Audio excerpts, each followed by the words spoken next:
The McElroy brothers are not experts, and their advice should never be followed. Travis insists he's a sexpert, but if there's a degree on his wall, I haven't seen it. Also, this show isn't for kids, which I mention only so the babies out there will know how cool they are for listening. What's up, you cool baby? It's familiar, but not too familiar, but not too not familiar. It's a new craze, and the girls, do you wanna just say, hey, I wanna, just say, hey, I wanna. Hello, everybody, and welcome to My Brother, and Me, an advice show for the modern era. I'm your oldest brother, Justin McElroy. I'm your middlest brother, Travis McElroy. And I'm your sweet baby brother and 30 on 30 media luminary, Griffin McElroy. January 27th has been marked on my calendar since last January 27th. Oh, I've got goose pimples. I'm so excited about A Dog's Purpose. Just bristling with goose flesh over here. So excited for A Dog's Purpose that comes out on January 27th in theaters near you. I'm really excited about it. I think it's going to be a huge picture. There have been multiple reports of abuses to dogs during filming, and I think the film is going to be a real heartwarming picture for families to enjoy together. I'm just glad that the movie goes out of its way to prove that a dog's purpose is to entertain us. Yes, and then die, but then be a different dog later. What the cost? My favorite part of the trailer is when the beagle dies and then is a golden retriever, which then dies in an airplane crash, and then all of a sudden it's a beagle again. I love you, A Dog's Purpose. It's A Dog's Purpose. When they were making it, they were like, what's everybody's favorite part of Marley and Me? The end of it. So what if we just made a movie that was all the end of Marley and Me? Just over and over again, forever. The dogs die over and over again. But then you get a new dog! You would think at some point this dog would be like, okay, so reincarnation is real, but I am just a dog over, like, what do I have to do here to get out of this cycle? I'm just a dog over and over again. Different breeds, of course. Right. But I mean, I don't want to be a whippet. I want to be a chocolate lab. So let's go talk to that bus. Poof. Thank you. I haven't seen it, but do you think the movie ends and in the final incarnation, the dog wakes up and they're finally a human? Like, no, I think the final incarnation is he wakes up and he's half dog, half man. He's like, well, it's a start. Maybe they go full the action hero, and then some badass Guy Ritchie end credits. There we go. We could also have a Bicentennial Man situation where he does become a human and he does marry his master, the woman who owned him the whole time, and then they fall in love. Listen, I really want to marry you, but I am a dog now, but I have a very good feeling about this one. So if you could throw me into that wood chipper and just let me try one more again, I think that I would come back as a human on this one. So what you're pitching like a Marley and Me Groundhog's Day crossover. Right, exactly. He does some good shit for like an afternoon. He's like, well, time to beef it. Let's see if I can be a human this time. A lot of people forget it was a book first.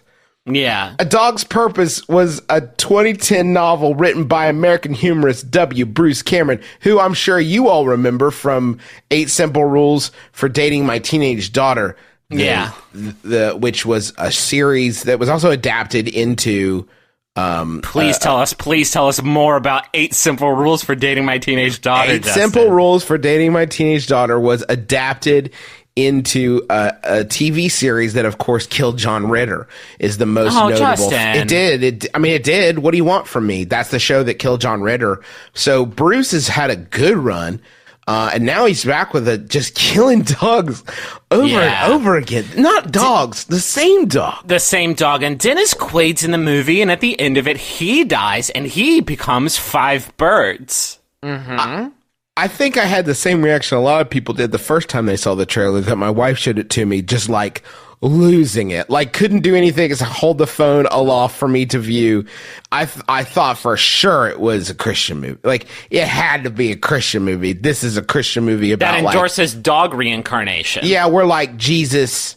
He helps Jesus or tells somebody about Jesus or helps him find Jesus or something. Why is there only one set of paw prints? Exactly. That's where I did fun dog tricks for your entertainment. But then I saw Dennis Quaid and I was like, Denny, are you doing okay? Denny, are you in the film? For the first, until Danny's reveal in the movie, in the trailer, you could have very easily convinced me that we were looking like an Animal Planet original movie. Sure. That they were getting into the movie business. But then he was like, he calls his agent. He's like, listen, it's Denny. Just finished up that script for A Dog's Purpose you sent over, that hot one. Denny Q got the script. Denny Q got the script, did absorb. Listen, 5 stars. This script only needs one thing, and I think this film will flop unless you make one big change. And they're like, what? And he said, you're going to need some vitamin D. And that's for You're Dennis. also going to need to kill 3 times more dogs. There's only 8 dogs that die in it. I need the dogs. I haven't seen the movie yet, but as I understand it, it's about a dog that keeps dying and coming back as other dogs that keeps finding Dennis Quaid. And I have to trying to kill him. I hope there's a scene in the movie where, like, Dennis Quaid lives in Connecticut or whatever, and then the dog, falls in the lake, and then it comes back, and it's a chocolate lab. But damn it, I'm in Wales. Yeah. Well, fuck. I gotta get all the way back. Damn it. And he finally gets back to Connecticut after like a year of getting there. He's like, hey, what's up? And then a tree falls on him and he's like born in Madagascar. And he's like, why is it fucking, this is so much travel. Once he gets stateside, he's being like super cautious. Oh, sure. Every street. No, I'll wait for the light. I know I'm a dog, but I'm going to go ahead and wait for the light.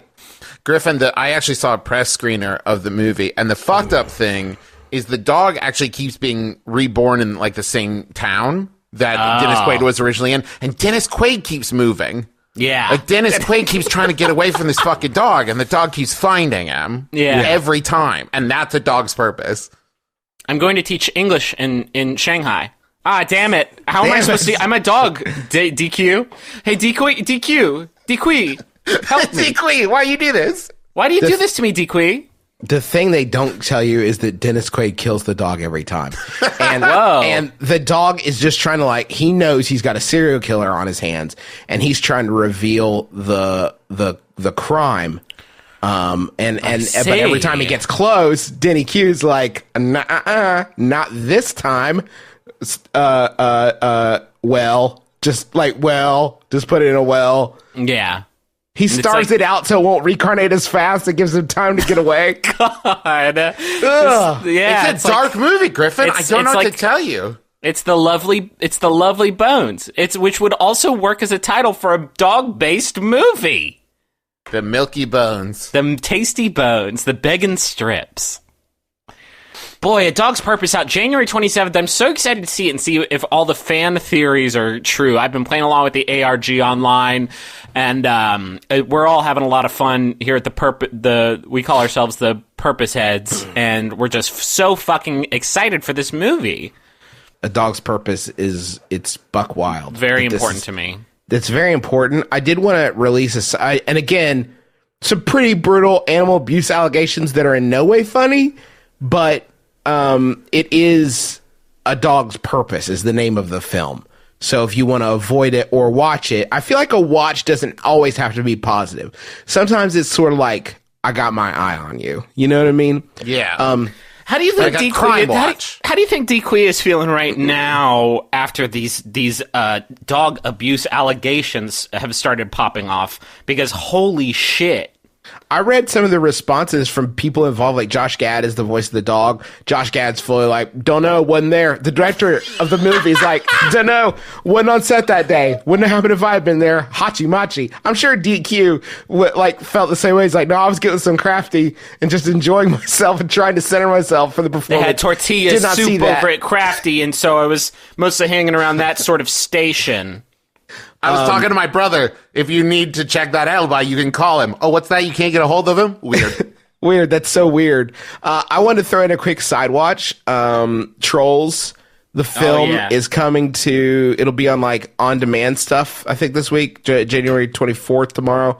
Apple TV, I know it's going to be there. Blu-ray, I think, is the following week. I'm very excited because it'll finally be the end of my daughter wanting to watch the Trolls movie and it not being available. And so watching the most batshit content on YouTube is fucking so crazy right now. I don't know if you guys have like got in. If you search for like Trolls toys, which is normally what we end up going with. Yeah. There's like short films about, I know I've talked about weird YouTube before, but like kids weird, like there was one where the Trolls toys had all their heads pulled off and then their heads were hidden underneath other toys that had to be opened by this giant pair of hands on screen, and then the heads had to be reconnected. And then there was another one where Branch and Poppy got married, and then Poppy got pregnant, and it was just like a short film about that, for kids.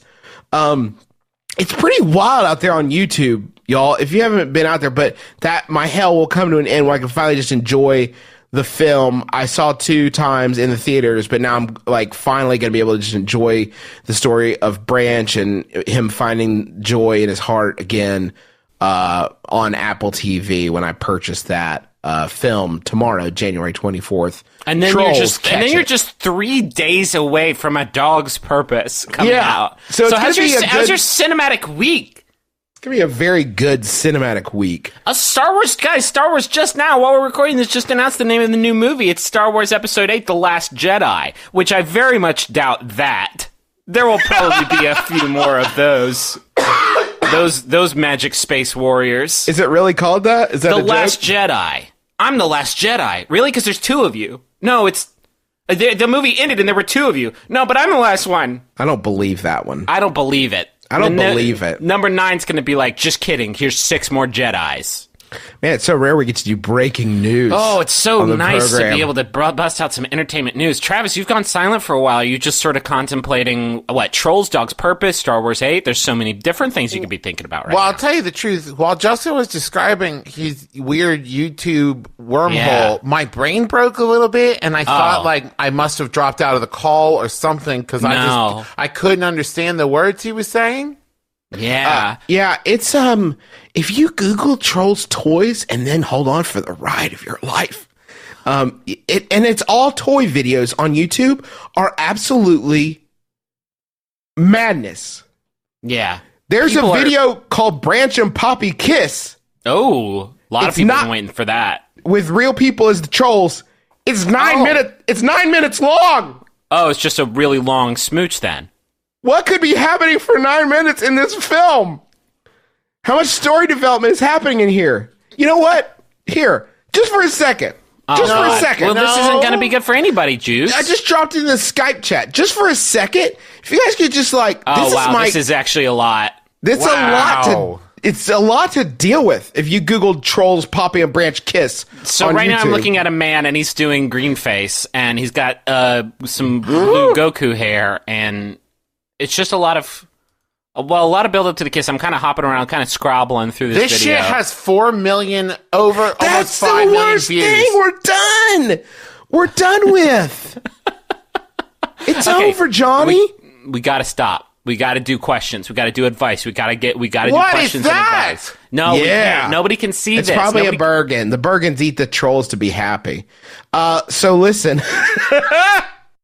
It's pretty crazy out there on YouTube right now. People are putting lots of videos up on YouTube right now. I was on it the other day, and I watched the first season of Bug Juice is all on there.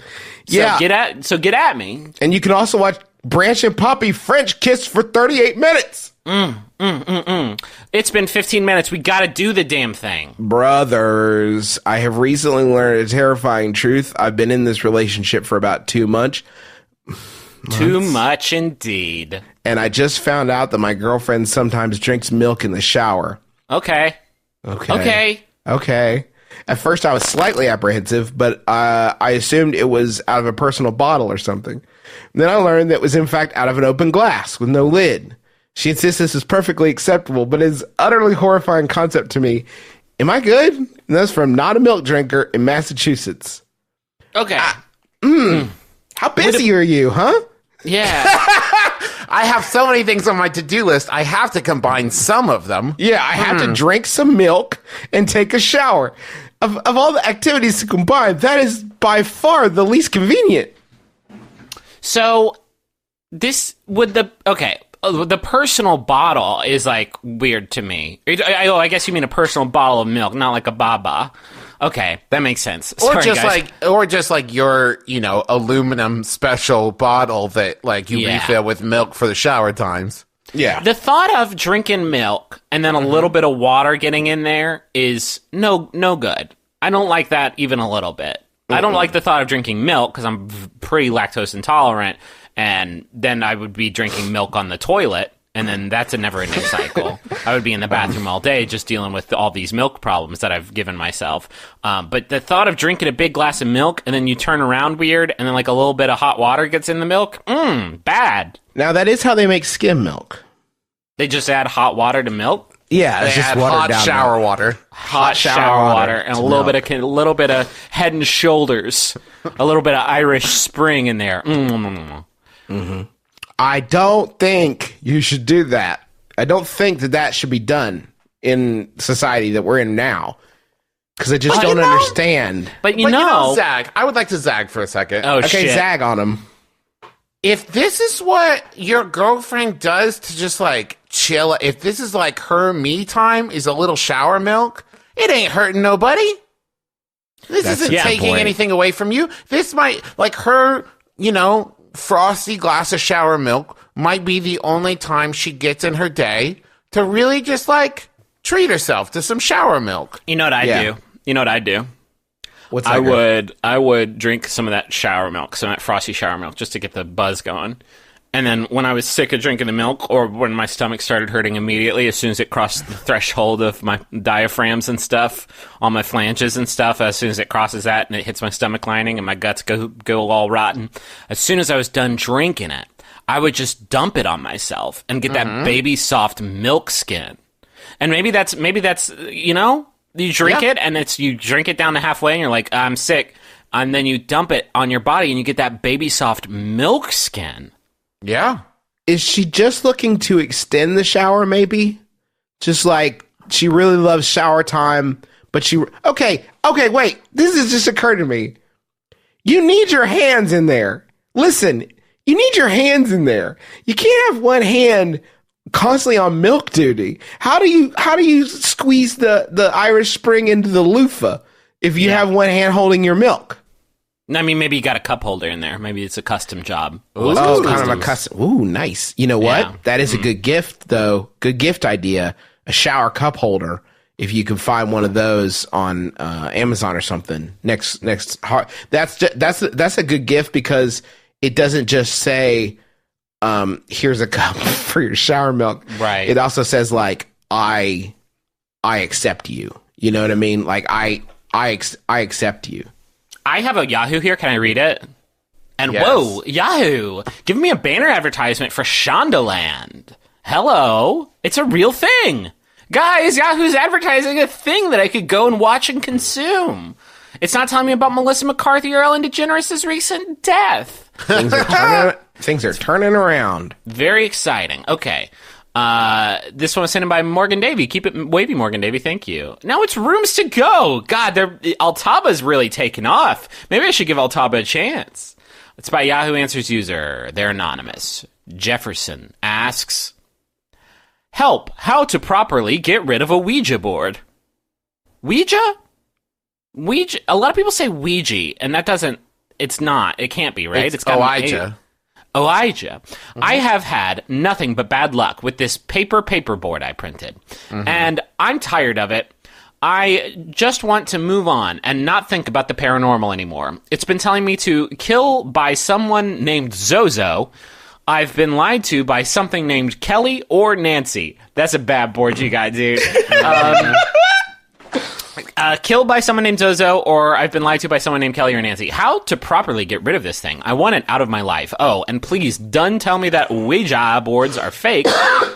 Because I had it turn off the light in my house. So don't say it's fake because it's Whoa, real. what? If you think, hey, if you think it's fake because you haven't tried it using it hard enough or you're just too wussy to try it, so tell me how to get rid of this thing. So important. Is your Ouija board hooked up to your Echo Dot? Yeah. Your Ouija board has smart home technology inside of it. It's the Internet of Ouija. It's finally a smart board because it's 2017. Your Ouija board should be smart. Listen, can we drill down on one question? I've been lied to by what? Kelly or Nancy. And so what? Exactly. It's telling me to kill by someone named Zozo. So Zozo's okay. I get that. Yeah. When you think about the practicalities of using a Ouija board. Okay, why do you think there are like? I don't understand how you're differentiating between. It's like. Yeah, two entities named Kelly or Nancy. Like, why would you think that's the same person that's just maybe going by Kelly or maybe going by Nancy? I don't understand. I'll tell you the problem here, Justin. The question asker assumes that they have a faulty board when I think they have a faulty ghost. And you're like, hey, ghost, who killed you? And the ghost is like, I don't know. Kelly, Nancy, who can even tell? Maybe all the spirit said is it's a woman's name and it ends in a Y. So just like... It says Kelly. Kelly. Wait, Nah. Hold up. Okay. Maybe their name is like Mary Sue, but it's Kelly Nancy. Yeah. My name is Kelly Nancy, and I want you to kill people. Now, Yahoo Answers user Dr. NG says, since it's a paper Ouija, it's not a genuine Hasbro Ouija. It is worthless. It wasn't made by the Hasbro witches. The Hasbro necromancers. Had you not been a cheapo and bought yourself a proper GHO at any fine toy store, no fucking clue what that means, you could have donated genuine Hasbro Ouija. Jesus. Probably. Yeah. You could have donated it to Goodwill. As a game, it's good for a $2 tax deduction if you itemize your taxes. I recommend you... Now, listen, Kevin, taxes all look good. I do want to ask you about this one charitable donation of it says here a Ouija board, $2 donation of a Ouija board. Is that correct? It was a GHO, Tom. I don't know what to tell you. It was a genuine article, babe. Oh, Jesus. That's definitely this person's concern. How do I get rid of my printed paper Ouija board while also saving myself some scratch? Excuse me, gentlemen. I, by Googling GHO Ouija board, have stumbled on an article called Warning Signs of Zozo, the Ouija board demon. Oh, that's no good. Oh, well, this is probably this is probably the movie, isn't it? This is probably the movie. I think there's probably the movie had a Zozo, I bet. Here are some signs you may be in contact with Zozo. Oh, jeez. Below, now our podcast is haunted, by the way. Great. Below is a list of items that may indicate you are in contact with Zozo during a spirit communication I session. don't want to be in contact with Zozo, damn it. Hang up, Zozo. Hang up, Zozo, get out of here. Hey, put Smooth back on. Put Smooth on the line. Smooth back on, I miss Smooth. Get out of here, Zozo. Rapid figure 8 movements of the planchette. Rainbow side-to-side movements of the planchette. If the planchette spells out Zozo, Zaza, Mama, OZ. Papa, beep beep, ding ding. Or Jojo, ding dong. Bobo. Oh, damn it, guys. It said ding ding. Zozo's here. Why didn't you just call him ding ding? That's okay. mean. Wait a minute. What if so it spells out all these things? What if you're not in touch with the demon, but rather are in touch with the ghost of Scatman, the Scatman? Zozo, abacus, Zozo, Zozo, abacus. I'm the Scatman. Zozo, Oz, abacus, Zozo, mama. Figure 8 movements, rainbow shape. Shake your planchette all over the place. We gotta destroy the Ouija, though, because we can't have a Jumanji situation. Although now that I'm thinking about it, that's not what that is. I'm thinking of The Mask, where they tried to destroy the mask, but it kept coming back. If they printed off their own Ouija, where did they get the planchette from? Oh, no, Travis, that's a fine question. Probably made it from a jelly jar and saran wrap. If I had to guess. Like, we should diagnose that. Like, if your computer's broken, if your computer is inhabited by Zozo, you don't just assume it's something. You run through some diagnostics. I'm just saying maybe the problem is not the board, but in fact the planchette, the Kate Blanchett. You know what I mean? Like maybe it's that's entirely the possible, but we're all dancing around the bullshit of how to destroy a genuine Ouija. It's not, though. But Again, it's not a it's just- genuine Griffin. You're right. It's not a genuine Ouija, so this person's just making shit up, and they don't have Zozo. You're fine. Put it in the garbage disposal. Flush your stupid paper Ouija down the toilet. Now, if I had a genuine GHO, and this thing was ruined with Zozo, nasty with Zozo, dripping with Zozo's ichor, what do I do about him? You gotta bury it under your local shoe factory. One thing that this website recommends is that you set boundaries before you start any spirit communication. What?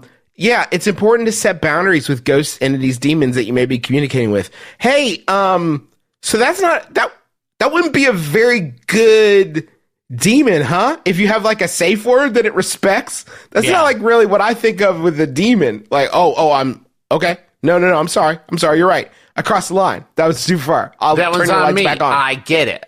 You know what I mean? Thank you for communicating with me instead of just being mad and not telling me why. Instead of at me. Statement. I am a demon. I want to eat your soul.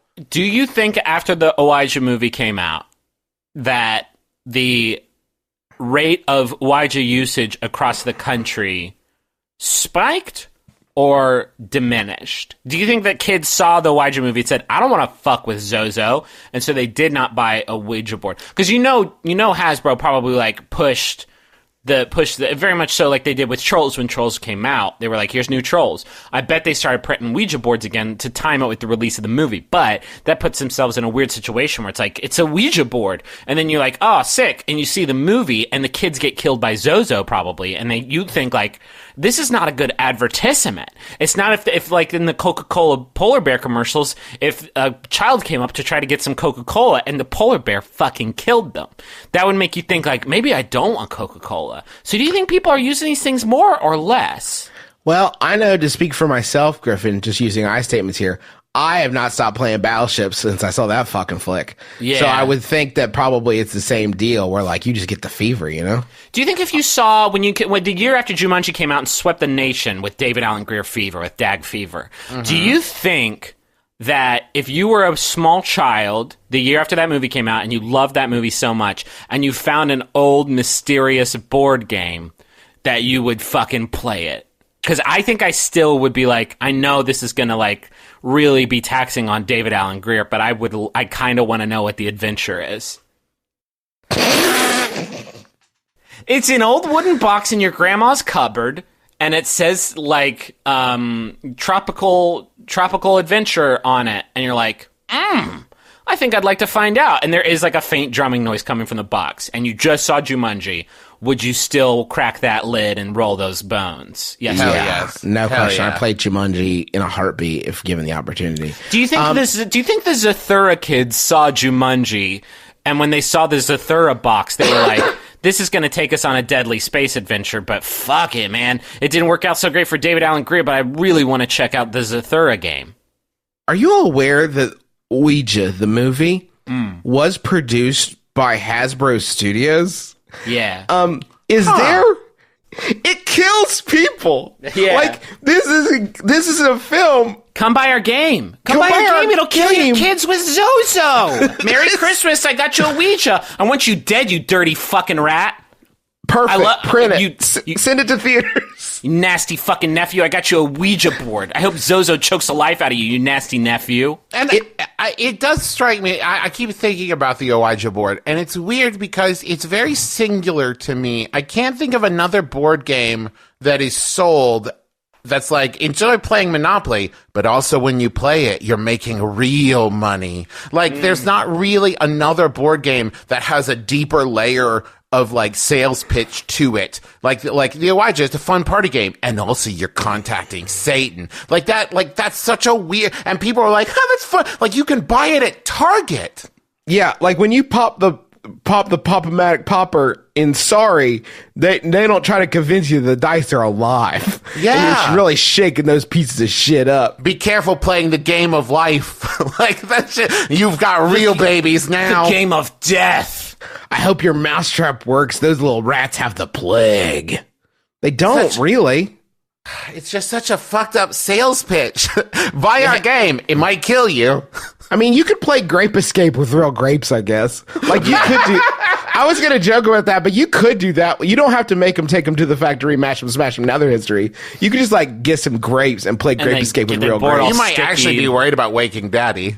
Yeah. You could wait. You could play Don't Wake Dad. You could play Don't Wake Daddy so hard that your daddy, in fact, wakes up because the game got so overzealous. That's possible. That one could happen. I mean, you could actually put a goat on the roof when you're playing a game of Hey Pa. There's a goat on the roof, an actual board game that Hasbro made in 1966. Do you think that anybody was ever playing 13 Dead End Drive and then a painting fell off their mantle and killed them? Like, was that... Do you think that's statistically speaking, yes. Yes, probably. absolutely. Everything has happened once. Well, gentlemen, why don't you follow me? Get in my back seat. We're going to the money zone together. Let's go.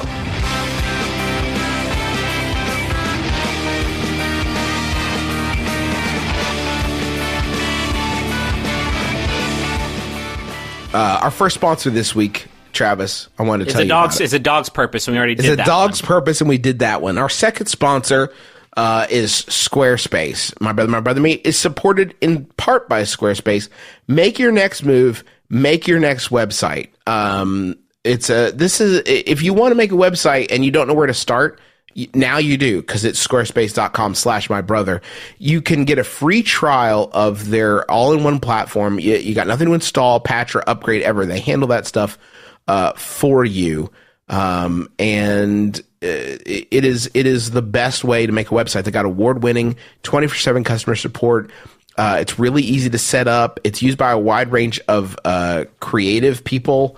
I saw that they actually have a new ad on Squarespace for John Malkovich making a clothing line. So if you go to johnmalkovich.com, it's a Squarespace site where he's like has designed clothes, and it's amazing, and the whole thing is incredible. And thank you, Squarespace, by the way, because I didn't know I needed John Malkovich fashions in my life, but I do definitely do. But it's a great service. We've used it, and we can highly recommend it. Just go to squarespace.com/mybrother for that free trial and 10% off your first purchase. Make your next move. Make your next website. Squarespace. Now, you did a website and it's so good, and now you own your own business or whatever, and you need to hire the right people for the right stuff. Then you should go to ZipRecruiter, because they're the other sponsor that we have this week, and that means that they're our favorite. ZipRecruiter allows you to, well, if you post a job listing in just one place, then you're going to get bad people out for it just because it's one place. You want to sow your seeds wide. And with ZipRecruiter, you can post your job to 200 plus job sites, including social media networks like Facebook and Twitter, all with a single click, just to find that perfect hire for you. You can find candidates in any city, industry, or industry nationwide. You just post once and watch your qualified candidates roll into ZipRecruiter's easy-to-use interface. They will come flocking to you, and you don't have to worry about, playing phone tag or juggling emails or whatever. And it's used by Fortune 100 companies and thousands of small and medium-sized businesses everywhere. And right now, our listeners can post jobs on ZipRecruiter for free by going to ZipRecruiter.com/mybrother. That's ZipRecruiter.com/mybrother. One more time. Try it for free. Go to ZipRecruiter.com/mybrother. We should do this for the podcast. And we can find ZipRecruit? Yeah, we should ZipRecruit like a hype person or a social media person, or like a personal chef. What's Flavor Flav doing? Yeah, I was going to say. He could hype us. He's probably good on money. Yeah. Well, hold on. I have a Jumbotron message here, and it's for Bryce/Calvin and Mackenzie. And this message is from the podcast interest subset of the Slack subset of the acapella subset of the Glee Club, who say, I.O. Brothers, please help us congratulate Bryce, Calvin, and Mackenzie on their engagement. They are both huge fans, and it would be an honor if you could bestow a choice wedding hashtag upon them. God, I couldn't do this for my own fucking nuptials. I don't know why I think I could do it for Bryce, Calvin, and Mackenzie. 3 names, 2 hearts. Bryce Calmac. Bryce Calmac, the planet that Alf was from. Hashtag A very Alf wedding. Yep, there it is. a very Alf. Hashtag a very Alf wedding. Hope that helps. This message is for heads, And it's from Big R. And Big R says, I know this way late or early by now. So let's just say it's both a happy birthday and Merry Christmas from your best friend and biggest boy. You've been the best part of my life for the last 2 years, and now that we'll be living together by the time this is read, I can't wait to share every night and morning with you. Hit me on my mobile. Oh, that's sweet. It's sweet, but like it seems like we missed the time window so badly that not only might you not be living together, you may have like died of old age in each other's arms, Notebook style at this point. And we apologize we got a lot of plates we're spinning right now. Merry Christmas, though. But here's the thing, since we just opened up that new flood of like buying things, we could have just done this so super early. That's possible. Like That's maybe Big R bought this thinking like it won't do this till 2018, and here we are knocking it out in like January. Yeah. Hi, I'm comedian Emily Heller. And I'm cartoonist Lisa Hannawalt. And we're the hosts of Baby Geniuses. Do you want to learn weird new facts? Do you like hearing successful, creative women talk about their poop? Do you want the scoop on Martha Stewart's pony? If you answered yes to any of these questions, our show is for you. We interview people like Paul F. Tompkins, Kristen Shaw, Michael Che, and more. So check us out on Maximum Fun. and let us mess up your brain. Yes, please. Baby geniuses, we know everything. Baby geniuses, tell us something we don't know. Let's do a question. Here it comes. Strap in. I'm leaving my job and have no interest in going out to drinks or having dinner with the people I currently work with to celebrate, that's in quotes, or say goodbye. How do I make a graceful exit without having to spend social time with people who I don't like? That's from Moving On in Maryland. Seems kind of like an open shut case, right? Yeah. I mean, I've never accidentally hung out with people. I guess if I get stuck in an elevator, maybe, and somebody's got a bottle of bubbly, maybe then, but that's never happened. I don't think this is a tough one, right? Just don't. This is why we need like valets and like a steward that can just sort of announce your non-presence at an event. I regret to inform you, Griffin McElroy has milk-based diarrhea again. Gaji Goodine, he says, here's a roast he made for you. Just kidding, I made it. You can have a cake with your face on it, but you're not there. But the cake with your face on it is. So they could sort of ceremonially say goodbye, but like not in a way that you have to participate with. Yeah, they can all eat your face and talk about their favorite Gregory memories. I have an idea. Okay. I've been thinking about this. Feels like What a bad if? one. Well, hold on. Just No, Justin's right. Sometimes there's just something in the air where I can tell you're about to float a real give it a stinker in. moment. All right. Maybe what you do is, like, maybe a week before your last day, you just kind of like spread around the office that you've decided to take like a surprise trip. You're going to treat yourself. You're taking a weekend getaway to like Colombia, and then you just don't come back to work. And then slowly over time, perhaps a myth will develop that either you've just decided to live in Colombia from now on, or like maybe they need to start planning like a rescue mission. Yeah. Okay. I'm just saying, maybe leave a little mystery. Just a mystery, sure. Leave just a story. Let the myth you leave behind be bigger than yourself. You know what I mean? It is important though that you alert the authorities ahead of time that this is happening. Oh, this is going to have to go deep. This is going to have to very go deep. all the way to the top. You know what I mean?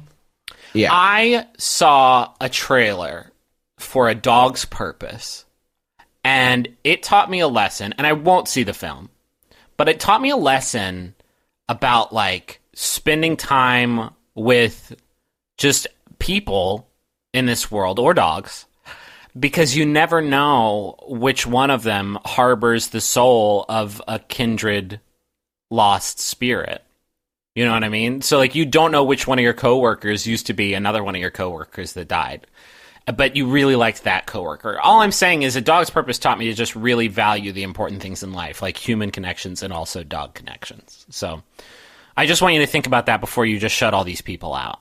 That's true. What if you missed them? Like, what? Maybe that last day. This is the kind of setting someone would make for like a movie where it's like your last day at work and you've hated everybody. And it wasn't until this moment that you've really come to appreciate what you never took advantage of and these people's lives and the stories that they had and the impact that they could have on your life. Maybe this last 24 hours could be your hit film, Fist Fight, which I also have not seen, but I haven't seen assume that is one. about Charlie Day and Ice Cube learning to appreciate each other as people and not fighting. I don't know. Like I said, I've only seen muted previews on Facebook and Twitter. Right. But All I I'm assume saying- that's what it's about. Or All Here I'm Comes the saying Boom. It could be Here Comes the Boom. All I'm saying is that your boss could be your dog that died a while ago, so fucking show some respect. And your For dog once. could be your boss that died a while ago. You don't know. You don't know. That's what I'm saying. That's what this life has taught me, this movie, this wonderful film. I got a Yahoo here, sent in by Mario Panaghetti. Thank you, Mario. It's by Yahoo Answers user K, who asks, what would you name 5 sons? What would you name 5 sons, all born 2 years apart? Do not use Hubert, Jeremy, Beckett, Devin, Jack, Ryan, Clinton, Fred. I'm So sorry, you what? know, what would you name 5 sons? You know you're going to have 5 sons. Like, my plan, we're going to get to 5. No, any way we need to. We will have 5 sons. Okay, so you here's have mine. that in mind. So you come up with a naming structure for your 5 sons ahead of time. What would you... Here's mine. Okay. Monday, Tuesday, Wednesday, Thursday, Saturday. What happened Friday? Exactly. Now you're thinking about it. Okay. It's a lot of work to go through, and also a lot of work for these 5 boys to go through. All right, let me hit you with this. Rachel, Monica, Phoebe, Joey, Chandler. What happened to Ross? Where's Ross, though? The dad's name's Ross. Did And you the know? mom's name is Gunther. Okay. And the grandpa's name is Friends. And this is our dog, Central Perk. I didn't think about this when I had my one son. So what if I have 4 more sons? Yeah, you got to have a theme going. Could I do like Sonic the Hedgehog, Tails the Fox, Knuckles the Echidna, Big the Cat, Cream the Rabbit, all Sonic characters? Fuck yeah, got it. I got one. George Foreman did a good one. Yes, they George were all- Foreman had a fun time with his son names. You couldn't do that again, huh? Like, you couldn't... It's pretty wonderful that he did it, but I'm not sure you could keep doing it. What if you named it after a single word NBC hit sitcom? So Frasier, Cheers, This Is My Son, Coach. This is my son. Friends. This is my son, Wings. Hello, I'm Wings. I'm 3 years old, and I am Wings. Hello, I am Wings. Hello, I am Coach. I'm older than Wings. I love you, big brother. I love you, Wings. What if you named your sons like 5 professions? Or like you named, like, so for example, your son Wings, you trained from birth to become a pilot. You know what Okay, I mean? Like, and maybe you name one of your Cheers would be a sons- cheerleader. Yeah. Frasier would be somebody who repaired Frasiers. Yeah, looks like I got a little bit of cracks in your phrase. I can take care of that. You gotta take I'm a skilled Frasier, so I should be able to fix that one right up. Not for gonna you. be cheap though. Phrase like that, it's gonna be in the 4-figure range. I'm sorry to say. That's a solid oak Frasier. Never see those anymore. Okay. The Kevin and the Furious. 2 Kevin, 2 Furious. Oh my god. The Kevin and the Furious, Tokyo Drift. Yes. Kevin and Furious, Fast Kevin. To Kevin. From Kelly. To Kevin from Kevin. Fuck, that's really good, Justin. You nailed that. And that's good, because then if you accidentally, Have another one. bone down and you crank out a couple more Kevs, 3 more Kevs, the fate of the Kevin. Oh no, the Kevin of the Furious. The Yeah, hard thing shit. is going to be somehow naming Kevin Drift, but like having him come after all the other. So like your 3rd son will actually be your 5th son. I have to rearrange these names just to get the naming conventions right. Can I say how amazing it is that through all the really semi-terrible names, and they're fun in a terrible way, but like they're terrible in a fun way. Either way, the Fast and Furious films all have really bad names. The fact that they've all been building to what maybe the best name for a movie ever, The Fate of the Furious. Right. It's just like so fucking cool of a name of a movie. Like the fact that they managed to pull that out towards the end is pretty outstanding. I'm so excited. And I'm so hurt by what Vin has done. And I know it's not him. I know he's playing a character, but I don't think I'll ever be able to look at him the same way again. Yeah. It's a pretty big deal. How about a new question? Family comes first, right? Always. It's supposed to, so what the fuck's he doing? What's he doing right now? He's kissing Charlize. Why? Why? That's not who he's supposed to kiss. She's not family. She isn't family. He should only be kissing family. You know it's him because there's still cars. Yeah. He's still driving fast, So it's not, it's it's not him. some sort of android. I thought that too, Justin. I watched the trailer, Yeah. and I was like, this is some sort of clone or cyber android Yeah. or robot or like CGI hologram like they did with like a Michael Jackson in that one concert. Like, I think it's got to be a hologram, right? It's really him because it's the cars. I thought maybe it was a Dave situation where it's like somebody who looks like him and impersonates him that has to take over for him. Shit. Or maybe a Meet Dave situation where he's it's like a inside big it. guy with a Yeah. bunch of little guys inside of him. It would be another possibility. But it's But neither no, of it's him those. because it's him, and he's saying all this right stuff, and he's driving the cars, and he's hurting his family. Wouldn't it be incredible if at the end of the new Triple X movie, like Tyrese rolled up in just like a super, just like sick, sports car and was like, "Hey, we need you back in the Fast and the Furious movies. We've got a whole new bad guy to fight." And Triple X was like, "Guess I better go beat Dom now," and like hopped in the car. And then the new Fast and the Furious movie starts with Tyrese and Vin pulling up in that car, and like that's the start of that movie. But unfortunately, they can't get it. Justin just had a very, very powerful orgasm. Fast and the Furious crossover with I know. Triple X where Vin Diesel is both. I can't take it. I'll tell you when they're going to get there, though. It's going to be Fast and the Furious 30. Because then they just put Triple X right there at the end of it, and there's your fucking title. Oh, hell yes. We got a lot of Fast and Furious movies. Gotta make them faster, guys. Gotta speed up and furiouser. Yeah. It's going to be Fast 9 feeling fine. It's going to be the next one. That one's going to be Maybe a more upbeat Fast one. 10, do it again. Maybe some web exclusive entries. Yeah. Only on Netflix. The Dirty Fast and Furious dozen. We're going to get there. Yeah. Ocean's Fast 11. Yeah. Maybe one could just be a murder mystery for like a weekend, and that's like another one just like covered. We just got to rush through them, is what I'm saying. 20 through 26 is an ARG experience. Yeah, Number 27 could just be an escape room somewhere in Los Angeles. All canonical. All all canonical. canonical. What happened Oh. Ludacris dies in the escape Ludacris room. died in the escape room, and he's not in the movies. Yeah, dude, you had to go to the escape room.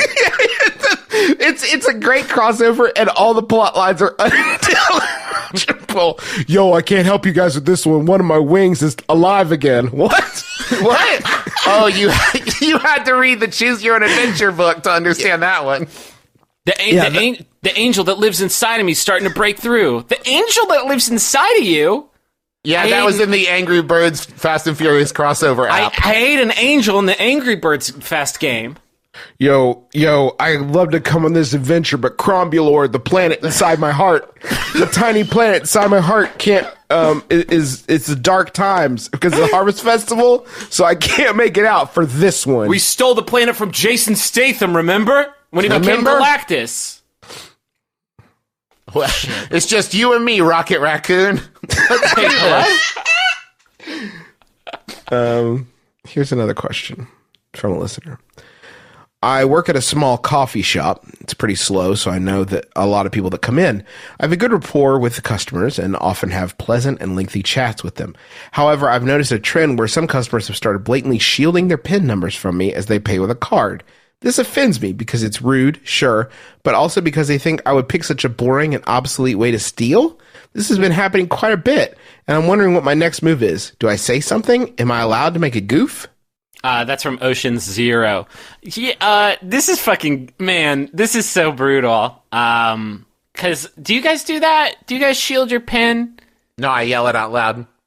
Okay. Well, No, I mine's don't just 6969, so like it's not even that good of a PIN. But like, you're gonna have to catch me and kill me to take my debit card from me. That's the truth. Yeah. It's not enough just to have my secret 6969 phrase. I don't care. I mean, like, if you steal my debit card, it's going to be canceled by the time you hit the corner. Like, it's no good to you. And if somebody did, like, purloin my numbers, which has only happened basically 8 or 9 different times, and I have, because, like, I just buy, like, I don't know, like, Russian coffee cups or something. I don't know what I'm doing out there, but I keep getting my numbers stolen. And when it does, the bank calls me and is like, hey, Jim, man, happened again. I'm like, yeah, I know, it happens. Send me a new card. They're like, you know it. And I don't care. Like, I don't care. Steal my PIN. I don't give a shit. I saw someone share a video with me on Facebook that's like, when you enter your PIN, you need to put, like, once you're done, put your whole hand on the pad, or else someone can take, like a heat, one of those, like, thermal scanners, and show which buttons are warm. And I'm like, first of all, if I saw someone do that right after me, it's like, hey, what's that guy doing with that thermal scanner? But secondly, if you brought your thermal scanner to the coffee shop to steal my PIN number, do you need money that I can give you $10? Just sell the thermal scanner. Yeah. Where'd they get that thermal scanner? Hold on. This is Don't do this thing. If I'm having a nice conversation with you and I'm making you a panini at the Starbucks, and I hand you your panini, and I say that'll be $40, and you try to be sneaky with your pin, like I'm gonna hack you. That hurts my feelings. We just had a nice conversation about your kids while I made you a nini. I think you should say, well, I think it's fair. You didn't see what I did to that panini. Like, you can't watch me make your drink. You just have to trust that I'm doing it right. Are we all hacking each other all the time now? Because it's not just computers anymore. The prevalency of hacking has not, hacking has now gone around the bend for me, where it's like, they gonna get you. Like, if they want you, yeah, they gonna get you. So, like, why not just be chill about it? Like, I don't know. If you want me, they're gonna get you. Like, I'm just, like, not sweating it anymore. It's gonna happen. If they want you, they gonna get you. Damn. There's gotta be a way to put up a cyber wall. No, that's walls. the thing. That's the thing, Griffin. It's what you gotta do. What you gotta do is you gotta make yourself so open to attack that you're like low-hanging fruit, and they're just like, no, I'm not gonna hack Travis. There's no challenge. What is that? A baby could hack Travis. Look at that baby over there hacking Travis. It's the Sun Tzu baby boy technique. Exactly. Where he says, and I believe it's in the 3rd Sun Tzu book, where he says, just make yourself look like a little baby and dookie on yourself, and then your enemies will see you and say, he's not worth fighting. And then when he turns Art around, of War 3, Tokyo Drift. Right. And then when they turn around, you fucking hack them. Yeah. You hack them. You hack them back. You counter hack. That's what we need to do. No walls. Because they're going to break through my fucking ice in the reboot Cyberverse. I'm just going to have to go in there myself. I got to learn how to... Maybe that's my zag. I've been trying to find out what my zag's going to be for 20 Serpentine. And maybe it's I just become a fucking white hat hacker. And I go... And I sort of become... Yeah. Let me explain to you why I need that so very badly. Okay. It is my dream, as a child of the 90s, it is my dream in life to one day see a hacker-on-hacker computer battle, like, with like, sweat on their brow, and furious, like, just typing, and, like, they're blocking them at every turn, you know what I mean? And, like, I want to see it like it's a dance, like it's a beautiful hacking dance. Yeah. The thing I was led to believe happened all the time by movies in 1992. And I never see it. It doesn't happen that much. I want it so bad. And then it ends and everybody's exhausted, but like, we barely kept the launch code safe. Yeah, and I'll be like, it looks like it was a draw. And I'll be like, is it? And then I'll hold up their codes. I'll be like, got your codes. Got your codes here. I want it so bad. Can I read one more Yahoo real quick? Yeah, you can get one in under the wire. It's from Rachel Rosing. Game recognized game. Rachel Rosen. Thank you, Rachel. It's by Yahoo Answers user Bernard A, who asks, why did John Hancock write name so big on the Constitution? Now, there's a quick answer here from David B, who says John Hancock was president of Congress when the Declaration of Independence was adopted and signed. According to legend, Hancock signed his name largely and clearly so that King George could read it without his spectacles, but the story is apocryphal and originated years later. Whatever the reason, it clearly had something to do with emphasis. So I've heard that before. He signed it so that King George could read it with his stupid bad eyes. And if that's not the answer, why did my boy John Hancock, when everybody else is like, Jill signed it, John Adams. And then this motherfucker rolls up and he's like, Jonathan Hancock. I actually know the reason. I know. No, well, don't say the real reason. No, I know it, Griffin. Okay, but it won't be funny if it's the real. No, I know it. Actually, John Hancock wrote his signature so big to cover up where Ben Franklin wrote, "I signed your crack." Oh yeah. Have a great summer. Have a great summer. I love you like a sister. Ben Franklin. Benny F. And John Hancock was like, Franklin. He just wanted to cover. He wanted to try to obscure where Ben Franklin had just written "cock" in huge letters on there. It's like, well, we got to do something with this because Benny Frank just wrote. What did you write, John Ham? Don't worry about it. Just don't worry about it. I'll just change my fucking name. It's fine. History will never know the difference. No one's gonna see this shit anyways. You're gonna lock this away somewhere, right? Till Len rolls up with the sequel, with the squeakquel, all about the cock man. There's probably not as rich a vein there. No, very short. What if he had? Have you seen Hamilton 2, the squeakquel? Cockman? Cockman? It's it, like, instead of talking about how he's going to change the world, it's exactly the same show, except it's just a young John Hancock talking about how one day he's going to write his name really big on an important document. It could be that John Hancock had one regular hand and one Foo Fighters Everlong big hand, and that was his right hand. John, please sign it with your left. John, wait. Just please use the left. No! We only get one shot of this. We've had to rewrite this thing so many times. Please, John. Yeah, it's like 17 or 1800 something, and it's the paper's really hard to come by. Please use your not giant Everlong hand. Paper's so hard to come by. We can't afford calendars. We don't even know what year it is. It is fun to think about the fact that, like, you live a whole life, and in one moment of extravagance, you change the whole, like, way in which you are, like, through all of history. Yes. Like, no matter what you did, father, brother, son, like, patriot, politician. No, you're just the guy who signed his name so big on there. But in doing so, also, there's a lot of people whose names are on there that people don't talk about much. Yeah. But old John is just like, Thomas Mifflin or Robert Morris. They should talk about the rest of those people, because the bullshit of all this is John Hancock wrote his name first, and everyone else went, I'm going to write it smaller than that. Like, everyone else could have also, but, like, they made John Hancock the, like, kid, like, the dude in the office who, like, signs the birthday card first and writes, like, a big, long message, and everybody else just writes, like, their name. And it's like, well, thanks, everybody. Like, I thought we were all going to go all in on this, and, like, you guys left me just hanging in the wind. And you all could have written your names big too, but now I look like an asshole. Now I look like history's asshole. Also, I will say this: if you haven't looked at the signature in a while, check it out. If my signature was that fucking rad, yeah, it is the fate of the furious of signatures. Like, if my signature was that cool, I'd probably do it really big too every time. Also, just one last thing that we do need to address is that John Hancock defo did not sign the Constitution. He got up on the Declaration of Independence. So we got that one wrong. We got that one very wrong. We were very wrong on that. Let's just cut that tweet out. Let's cut out the last 20 minutes of this podcast. Go listen to stuff you should know if you want facts. You know? Stuff you should know. The Declaration of Independence and the Constitution are different things. They're different stuff. Two different sheets. Who signed the Constitution real big? Did anybody do that? Yeah, I was just looking at this. Let's talk about this big signature, and it's from Daniel of St. Thomas Jennifer. Who the fuck are you? Who gave you the right, Dan? I think the weirdest part is where somebody just drew Kilroy on the Declaration. Who did that? You know what I mean? Yeah. Where'd that come from? Let's wrap up so Justin can go do his jiu-jitsu. Excellent. Taekwondo. Don't be a dick.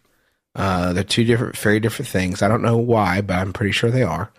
I'm still early yet. That's going to do it for us this week on My Brother and Me. We hope you've enjoyed yourself. Thank you to this week's sponsors.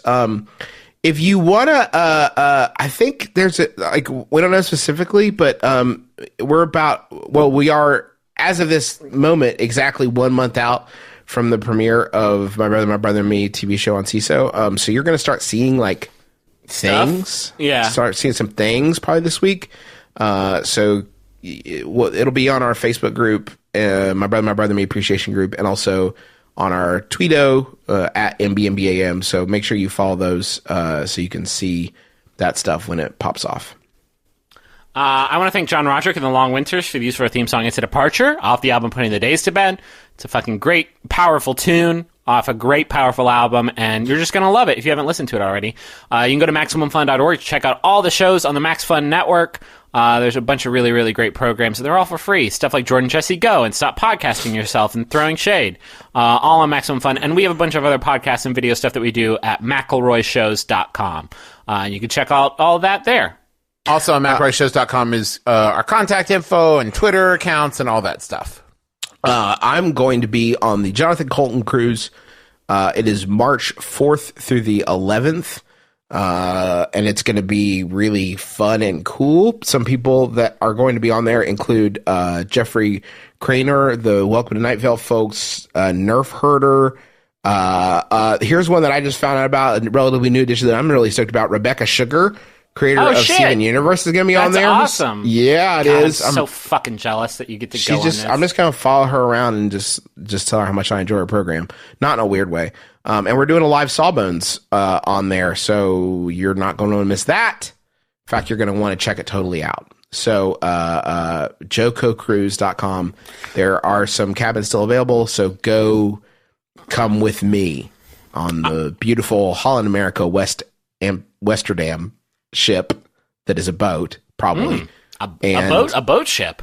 Yeah, it's going to be a pretty good cruise, I bet. I have a Final Yahoo here. You want to hear it? Yes, please. It's from Jeffrey Corbello, and it's by Yahoo Answers user Shrek, who asks, in Back to the Future 3, since time travel is obviously fake, how did they get back to the Olden West to film the movie? It was Justin McElroy. I'm Travis McElroy. I'm Griffin McElroy. This has been My Brother and Me. Kiss your dad square on the lips.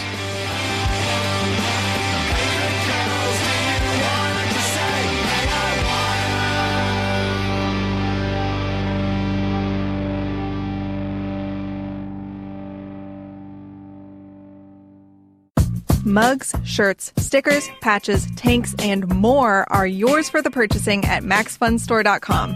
Hey, you already love the podcasts, so why not take this to the next level and outfit your home and bod with our merch? MaxFunStore.com. Because if you have to wear a shirt, it should be one of ours. MaximumFun.org. Comedy and culture. Artist owned. Listener supported.